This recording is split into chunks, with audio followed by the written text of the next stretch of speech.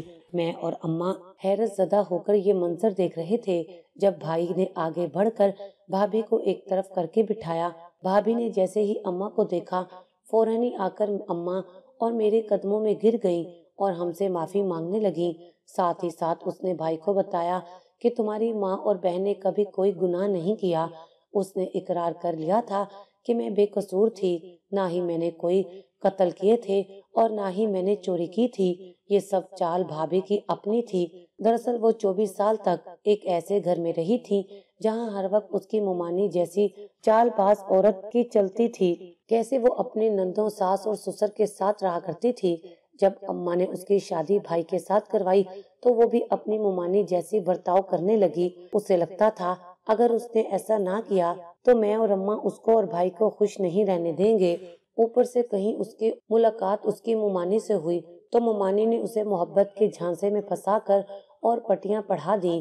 میری بھابھی نے قبول کیا کہ وہ دوبارہ حاملہ ضرور ہوئی تھی، مگر دونوں بار اس نے اپنا بچہ خود ضائع کیا تھا۔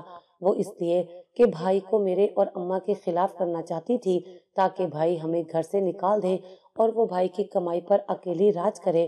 بھائی اپنی کمائی کا آدھا حصہ امی کو دیتے تھے اور وہ اپنی بیوی کا بھی پورا خیال رکھتے تھے، لیکن پھر بھی بھابھی کو یہ بات بہت بری لگتی تھی۔ ان کے پاس تو کوئی اور ہتھیار نہیں تھا، بس اسی لیے انہوں نے یہ منصوبہ بنایا تھا اور وہ اپنے منصوبے میں کامیاب بھی ہو گئی تھی، مگر اللہ تعالیٰ کو کچھ اور ہی منظور تھا۔ ہمیں گھر سے نکالنے کے بعد ایک دن ان کے پیٹ میں درد اٹھا تو وہ ہسپتال چلی گئیں، جہاں کچھ ٹیسٹ کروانے کے بعد پتہ چلا کہ ان کے پیٹ میں رسولی ہو گئی ہے، جس سے ان کی جان کو خطرہ ہے، اور دوسرا یہ کہ اب وہ کبھی بھی ماں نہیں بن سکے گی۔ اس خبر نے انہیں ہلا کر رکھ دیا تھا۔ اس کو اپنے سارے گناہ یاد آنے لگے تھے اور یہ درد انہیں اس قدر شدید اٹھا تھا کہ ان سے برداشت نہیں ہوتا تھا اور وہ چیخ چیخ کر پورا محلہ سر پر اٹھا لیتی تھی۔ اماں نے جب اپنی بہو کو اس قدر تکلیف میں دیکھا تو اسی وقت اسے معاف کر دیا۔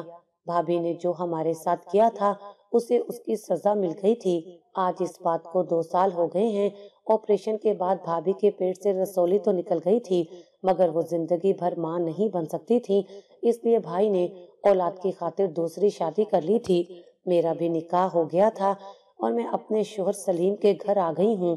اماں بھی پچھلے سال فوت ہو گئی تھی۔ آج میں بھائی سے ملنے جاتی ہوں تو نازیہ بھابھی اکیلی کمرے میں بیٹھی ہوتی ہیں، جبکہ میرا بھائی اپنی دوسری بیوی اور بیٹے کے ساتھ کھیل رہا ہوتا ہے۔ یہ سب دیکھ کر مجھے بہت دکھ ہوتا ہے، مگر اب کیا ہو سکتا ہے۔ میری نازیہ بھابھی نے جو کیا تھا آج وہ اسی کی سزا کاٹ رہی تھی۔